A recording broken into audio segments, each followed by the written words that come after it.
Bengaluru city ಪೊಲೀಸರ ಬಗ್ಗೆ ನಮಗೆ ಹೆಮ್ಮೆ ಇದೆ.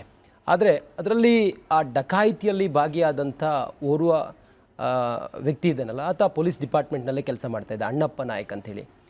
ಇದು ಜನರಿಗೆ ತಪ್ಪು ಸಂದೇಶ ಹೋಗೋದಿಲ್ವಾ? ಪೊಲೀಸರೇ ಡಕಾಯಿತಿಯಲ್ಲಿ ಈ ಖದೀಮರ ಜೊತೆಯಲ್ಲಿ ಶಾಮೀಲಾದಾಗ ಯಾವ ರೀತಿ ಸಂದೇಶ ಹೋಗುತ್ತೆ? ತಪ್ಪು ಸಂದೇಶ ಹೋಗೋದಿಲ್ವಾ? ಹೌದು, ಇದು ಖಂಡಿತ ತಪ್ಪು ಮೆಸೇಜ್ ಹೋಗೇ ಹೋಗ್ತದೆ. ಮತ್ತು ಇದು ಆಗಬಾರ್ದು ಇನ್ಸಿಡೆಂಟ್ ಇದ್ದು, ಖಂಡಿತ ಇದು ತುಂಬ ಸೀರಿಯಸ್ ಆಫೆನ್ಸ್ ಇದೆ.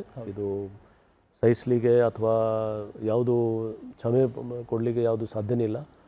ಸೊ ಅದು ತಕ್ಕಂತೆ ನಾವು ಆ್ಯಕ್ಷನ್ ತೊಗೊಂಡಿದ್ದೀವಿ, ಅರೆಸ್ಟು ಮಾಡಿದ್ದೀವಿ, ಸಸ್ಪೆಂಡ್ ಆಗಿದ್ದಾರೆ ಅವರು.